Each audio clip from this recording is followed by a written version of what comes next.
Como é que você combate e previne isso, Fábio? É engraçado, Mota, porque o teu semblante é igual ao dos pais que eu falo.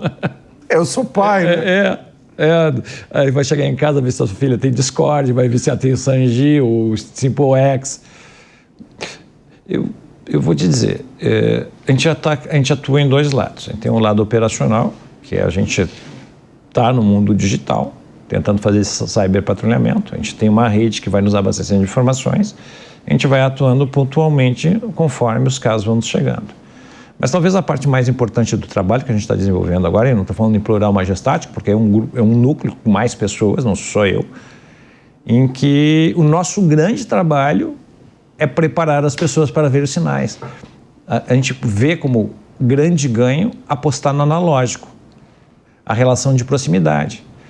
Dos pais, para ver os sinais que o adolescente está apresentando, dos professores, para ver os sinais que está apresentando, das polícias numa relação de proximidade, para que essa informação escoe rapidamente para o Ministério Público e a gente possa atuar.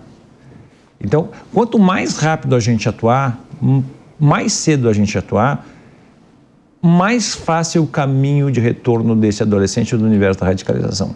Percebe que quando esse adolescente se radicaliza, é um longo e tortuoso caminho em que ele vai indo e se perdendo de quem ele era. Claro. Não, mas o que eu estou pensando aqui é o seguinte. Você descreveu várias ameaças que podem gerar diferentes resultados. O pior, ou o resultado pior, ou mais extremo, são esses casos de violência extrema que você disse, emite sinais que podem ser captados. Mas eu estou pensando em outros casos que não são os extremos, mas são negativos, são ruins, são prejudiciais, vão prejudicar o jovem ou a criança emocionalmente, intelectualmente, vão plantar ideias perniciosas, nefastas, que podem não desaguar na violência extrema, mas são igualmente prejudiciais. Né?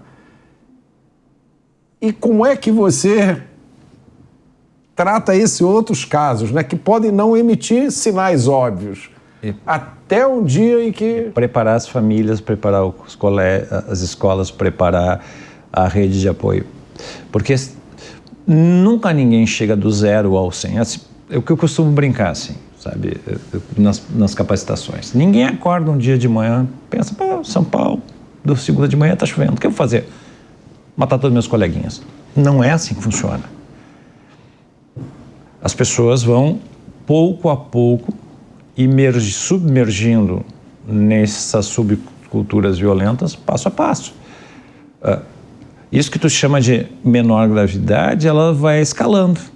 E a partir do momento que eu vou me desensibilizando, eu vou buscando coisas que me deem cada vez mais dopamina, cada vez mais reconhecimento no grupo de pares no qual eu estou inserido. Então, cada pequeno passinho a gente precisa ficar de olho, porque ele põe um passinho mais distante daquele sujeito que eu era. E por isso estou te falando, para nós o nosso ganho competitivo hoje é os sinais. Pode ver, assim, Mota, para ter uma ideia, é só esse ano. A gente foi a mais de 30 cidades, que abrangeu ao total mais de 165 municípios e capacitamos mais de 4.000 pessoas. Cada uma dessas tem um potencial de 4 vezes. Cada vez que eu vou num município, por menor que seja, eu deixo uma semente. E é essa semente que eu vejo germinar. E essas pessoas acabam nos mandando informações e a gente consegue antecipadamente agir. Em relação aos próprios adolescentes e crianças, você falou muito dos pais, da responsabilidade dos pais, de ficar de olho, de identificar os sinais. Você falou do triângulo maldito, né? Famílias disfuncionais, bullying e excesso de telas. E como é que fica você treinar as crianças, os jovens? Isso é uma coisa viável? É viável, é assim, porque conjuntamente aí vem o outro recorte. A gente trabalha com eles aquilo que chama de DDR, desengajamento, eu preciso tirar ele daquele mercado da violência extrema, desradicalização, eu preciso me inserir na sementinha do mal que está dentro dele, tirar, isso é desradicalizar, e reabilitar. Eu preciso colocar ele de volta no contexto social do qual ele se excluiu e foi excluído.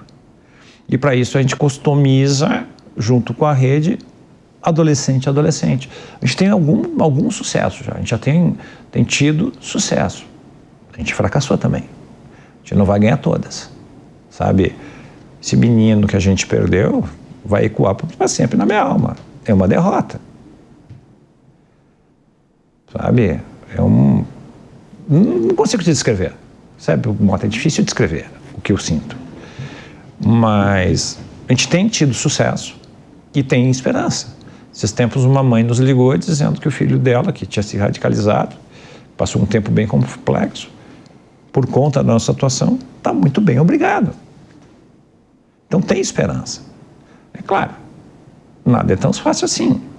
Precisa engajamento, precisa vontade, precisa insistência, precisa persistência, precisa constância.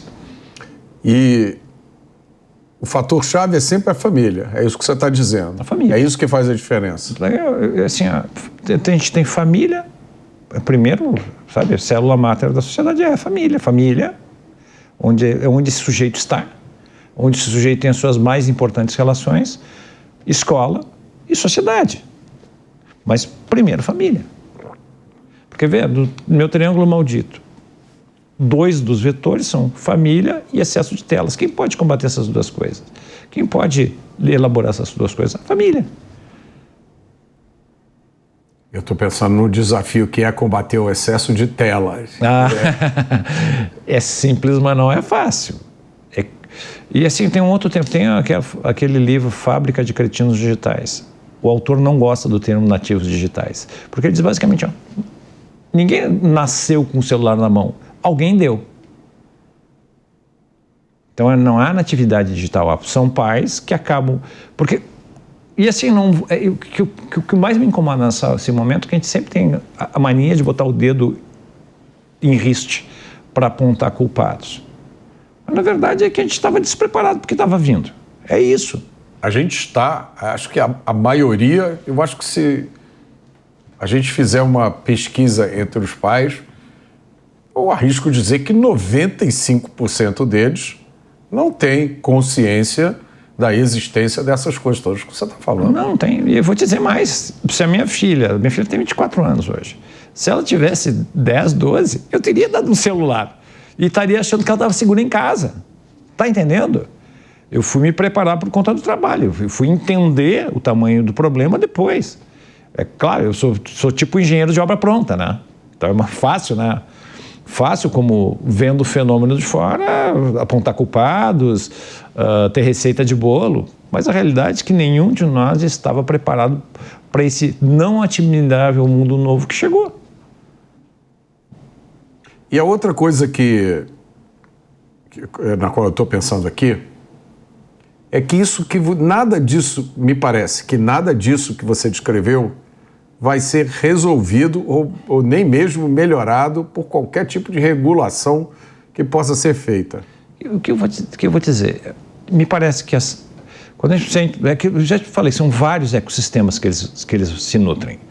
Tem das mídias sociais, passando por aplicativos vinculados a Big Techs, mas tem de startups que eles descobrem tem o ecossistema de games, eles são muito mais preparados do que a gente. Quando sai aquela questão, agora a gente comentava antes da entrevista, quando começa aquela questão do Discord, muito focado no Discord, de tirar o Discord, fica o Discord do Brasil, manda o Discord embora do Brasil, os adolescentes, a gente monitorando as redes, pouco me importa.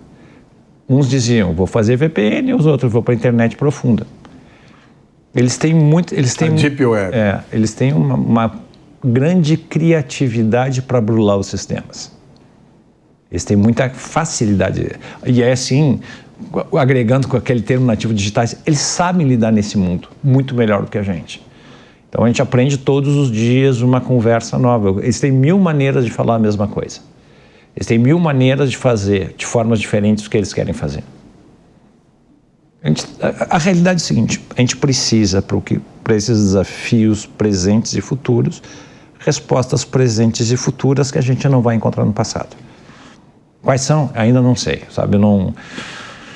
Eu tenho muitas inquietações, eu tenho muitas dúvidas, eu tenho muitas questões que eu coloco, mas eu não tenho resposta para tudo. O que você tem visto lá fora, em outros países? A situação é igual a daqui? É pior? É melhor? Tem alguma coisa que você viu lá fora que... Eles são muito mais, assim, tem países que são muito mais avançados em cyberpatrulhamento, porque eles têm esse problema há muito mais tempo. Eles estão muito mais avançados em estruturações de programas DDR, desengajamento, desradicalização e reabilitação. E eles são muito mais preocupados em preparação com o contexto das pessoas que têm proximidade com os adolescentes. Talvez por eles tenham começado com esse problema há muito tempo antes. E a realidade é essa, a gente só acaba entendendo o problema quando o problema bate na nossa porta, e ele bateu. E que lições você tirou desses... Você disse que você tem muitos casos que você testemunhou. Quais foram as coisas mais importantes que você... Primeira coisa, a reação das famílias. A maior parte não faz a mínima ideia do que está acontecendo em casa. Segundo, o medo. Gera muito medo nas pessoas. É como se fosse uma coisa que vem de dentro, sai gutural. Eu tô com medo. É, muito gutural. E terceiro, e talvez o terceiro mais importante, é como fazer isso de tal sorte que tu não acabe com o futuro de alguém. Como é que tu vai agir sem etiquetar? Porque nesse ponto eu realmente acredito na possibilidade de uma correção de rota. E se a gente não tiver toda a cautela do mundo para fazer o que a gente tem que fazer, aquele adolescente, aquela adolescente vai estar etiquetado para o resto da vida. O que você quer dizer exatamente com isso? Deixa eu te dizer o que eu estou entendendo que você está falando.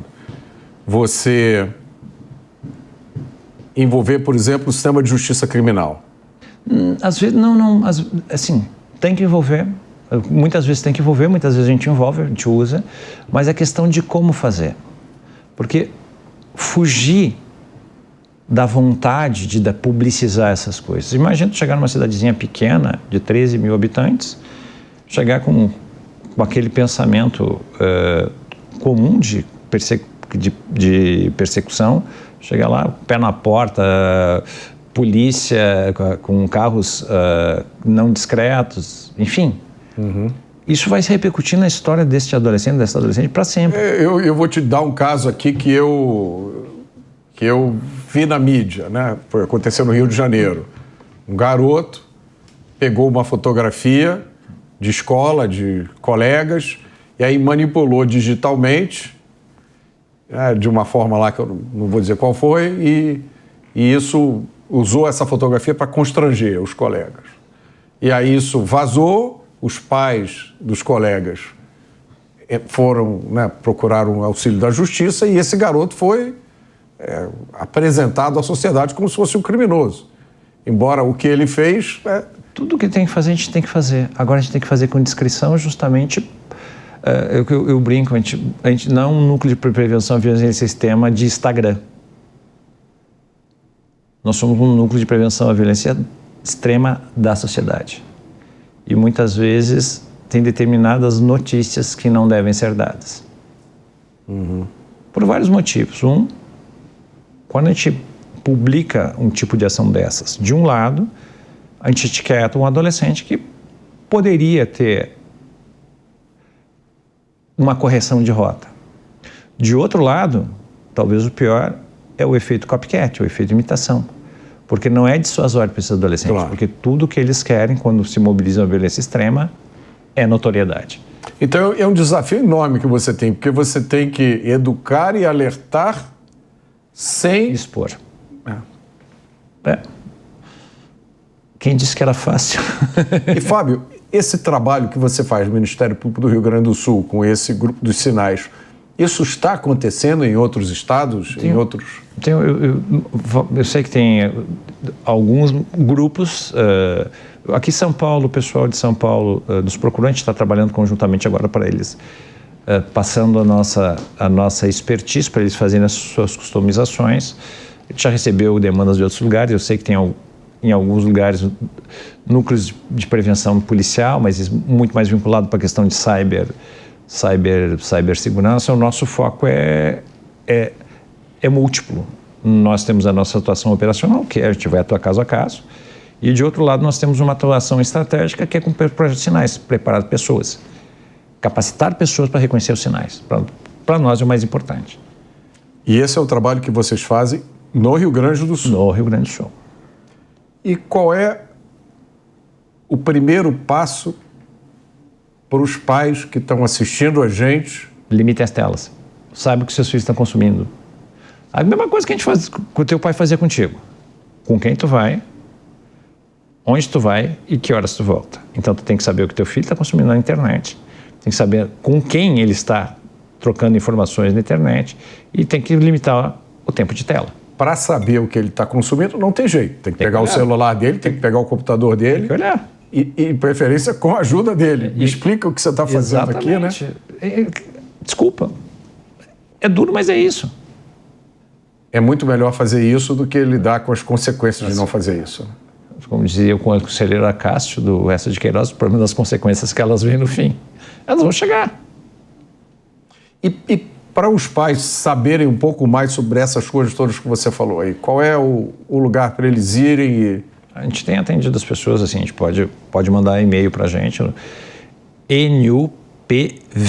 nupvenupf@mprs.mp.br, ou pode ainda procurar no site do Ministério Público do Rio Grande do Sul, que lá onde corre, lá tem um carrosselzinho que tem o projeto de sinais, a gente tem um guia de prevenção.